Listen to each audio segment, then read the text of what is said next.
Sir ఏంటి sir ఇప్పుడు ED action ఇప్పుడు తీసుకున్నటువంటి యాక్షన్ ఎట్లా చూడాలి అసలు ఏంటి ఇదంతా కూడా చాలామందికి స్పీడ్ పెరిగింది ఇక రేపే మాపో జగన్మోహన్ రెడ్డి అరెస్ట్ అనే విధంగా కూడా కామెంట్లు వస్తున్న నేపథ్యంలో ఈ 793 కోట్ల రూపాయలను ఏదైతే ఈడీ అటాచ్ చేసిందో ఈ అంశాన్ని ఎట్లా చూడాలి ఏంటి అసలు క్లారిటీగా sir first of all ABN వీక్షకులకి అలానే ప్యానల్ ఉన్న పార్టిసిపెంట్స్ కి అలానే మీకు గుడ్ ఈవినింగ్ అండి. సార్ నమస్తే. ఒకటి సార్ ఈ రేపు మాపు అరెస్ట్ అయిపోతారు, ఇప్పుడే పోలీసు వాళ్ళు వచ్చి ఎత్తుకెళ్ళిపోతున్నారు, అక్కడి నుంచి ఫ్లైట్ వచ్చేసింది, ఇవన్నీ ప్రజలు పాపం విని విని విని వాళ్ళ మైండ్ నుంచి తీసేయాలి. ఎందుకంటే నేను కొన్ని ప్రాక్టికాలిటీస్ మాట్లాడతాను, బికాస్ నేను సేమ్ ప్రొఫెషన్స్ లో ఉన్నాను కాబట్టి.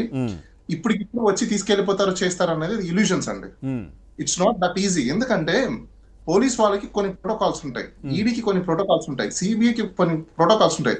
ఆల్రెడీ అందులో ఛార్జ్ షీట్ వేసిన తర్వాత అరెస్ట్ ఎప్పుడు జరుగుతుంది అనే దానికి మీకు ఒక ఎగ్జాంపుల్ చెప్తాను. క్రైమ్ అయిన ఇమీడియట్ గా ఇన్వెస్టిగేషన్ కంప్లీట్ కానప్పుడు ఎక్కడైతే అక్యూజ్డ్ ట్యాంపర్ చేస్తాడు, ఎవిడెన్స్ లని ట్యాంపర్ చేస్తాడు, లేకపోతే విట్నెస్ ని ఇన్ఫ్లుయెన్స్ చేస్తాడు, లేకపోతే ఇన్వెస్టిగేషన్ కి అడ్డం కలుగుతాడు అన్న టైంలో మాత్రమే చేస్తారు.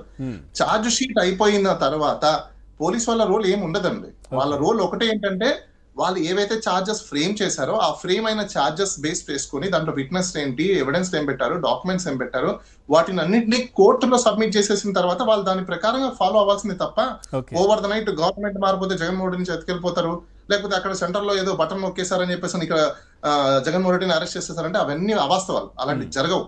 ఎందుకంటే మీకు లీగల్ ప్రొఫెషన్ అనేది చాలా స్ట్రిక్ట్ గా ఉంటుంది. ఊరికనే ఏదో కళ్ళలో మనం కళ్ళు కన్నట్టు ఉంటుంది తప్ప నుంచి ప్రాక్టికల్ గా అయితే జగన్మోహన్ రెడ్డి అరెస్ట్ చేసే అవకాశాలు అయితే లేవు. Point number 1. ఎప్పుడు అరెస్ట్ చేస్తారు అంటే మేబీ ఒకవేళ సెంట్రల్ గవర్నమెంట్ స్టేట్ గవర్నమెంట్ ఇప్పుడు ఏమన్నా కొత్తగా క్రైమ్స్ కట్టి దాని మీద కొత్త క్రైమ్స్ మీద ఏమైనా ఇన్వెస్టిగేషన్ చేయాలని చెప్పేసి అరెస్ట్ చేస్తే వీ డోంట్ నో.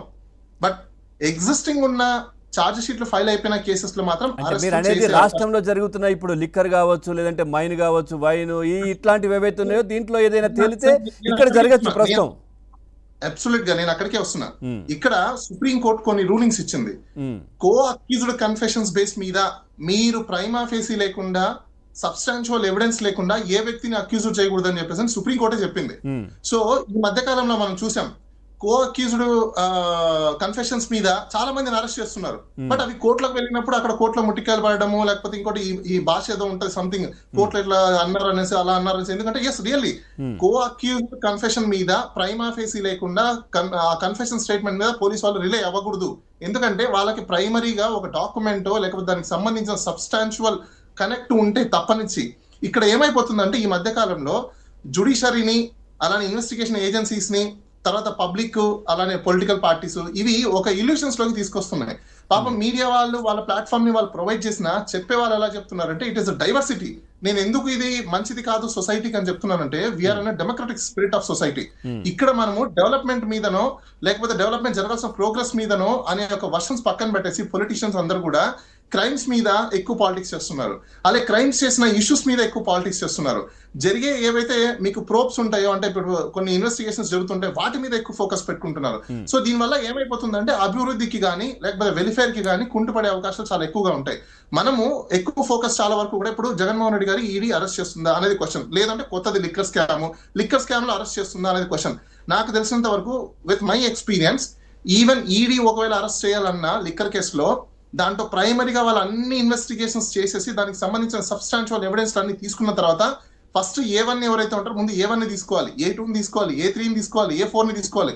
ఇంకొక అంశం ఇక్కడ మనం గుర్తుపెట్టుకోవాల్సింది అంటే వన్స్ ఒకసారి గవర్నమెంట్ క్యాబినెట్ తీసుకున్న పాలసీ డెసిషన్స్ మీద గుడ్ ఫెయిత్ ఉండి అవి ప్రాపర్ గా ఎగ్జిక్యూట్ చేస్తే దాంట్లోకి ఏ పర్సన్స్ కూడా ఏ ఏజెన్సీ కూడా ఇన్వెస్టిగేషన్ చేయడానికి రోల్ ఉండదు. It's a bar. Second, good faith కాకుండా ఇప్పుడు మీరు అన్నట్టు ఫిట్ ప్రోగ్రామ్ ఉండి లేకపోతే ఒకరికి ఫేవర్ చేసే విధంగానో లేకపోతే ఇంకొకరు బెనిఫిట్ పొందే విధంగానో ఉంటే మాత్రం తప్పనిసరిగా అప్పుడు ఏజెన్సీస్ ఇన్వాల్వ్ అయ్యే అవకాశాలు అయితే ఉంటాయి. అది కూడా ఎప్పుడు they take the previous permission of the governor దగ్గర పర్మిషన్ తీసుకున్న తర్వాత then they start the investigation, they find out the truth. ఒకవేళ అక్కడ ట్రూత్ ఫైండ్ అవుట్ అవ్వలేదు అనుకోండి, నెక్సెస్ లేదనుకోండి, కనెక్షన్స్ లేదనుకోండి, అంత దూరం వెళ్తుందా లేదా అన్నది కూడా పెద్ద క్వశ్చన్. నేను ఎందుకు ఈ విషయం చెప్తున్నానంటే పాపం ప్రజలందరూ ఉత్సాహంగా ఉన్నారు ఎప్పుడెప్పుడు జరుగుతుందా అంటే. దీంట్లో సార్ మధ్యలో వస్తున్నా దీంట్లో కనిపిస్తుంది కదా మీకు ఈ లిక్కర్ స్కామ్ అనే అంశం ఏదైతే ఉందో దాంట్లో ఎక్కడ కూడా యూపీఐ పేమెంట్ జరగలేదు, లక్షల కోట్ల రూపాయలు పూర్తిగా మనీయే ట్రాన్స్ఫర్ అయింది. సో ఎక్కడికి పోయింది ఆ డబ్బు? I tell you one thing, నేను ఒక విషయం చెప్తాను అండి. అంటే నేను ఒక బిజినెస్ కన్సల్టెంట్ కూడా, అంటే లీగల్ బిజినెస్ కన్సల్టింగ్ కూడా చేస్తాం కాబట్టి బిజినెస్ ఆపరేషన్స్ చాలా డిఫరెంట్ గా ఉన్నాయండి. ఇందులో చంద్రబాబు నాయుడు అలానే జగన్మోహన్ రెడ్డి గారిని ఇద్దరిని మనం ఒకసారి బ్యారేజ్ చూసుకుంటే ఎవరైనా సేమ్ బిజినెస్ రూల్స్ ఫాలో అవ్వాలి. అంటే గవర్నమెంట్ కి కొన్ని బిజినెస్ రూల్స్ అనేది ఉంటాయి. ఆ బిజినెస్ రూల్స్ ప్రకారమే మన యొక్క స్టేట్ గవర్నమెంట్ అఫైర్స్ అనేది నడుస్తుంది. అలానే ఇప్పుడు జగన్మోహన్ రెడ్డి హయాంలో దానికి సంబంధించిన ఒక కమిషనరో లేకపోతే దానికి సంబంధించిన ప్రిన్సిపల్ సెక్రటరీనో లేకపోతే ఎవరో ఒకరిని ఎస్టాబ్లిష్ చేసి దానికి ఒక హైరార్కీ ఉంటది. ఆ హైరార్కీ పని ఏముంటది? ఫర్ ఎగ్జాంపుల్ ఈ రోజు ఒక షాప్ లో, ఒక లిక్కర్ షాప్ లో ఇంత బిజినెస్ జరిగింది అనుకోండి.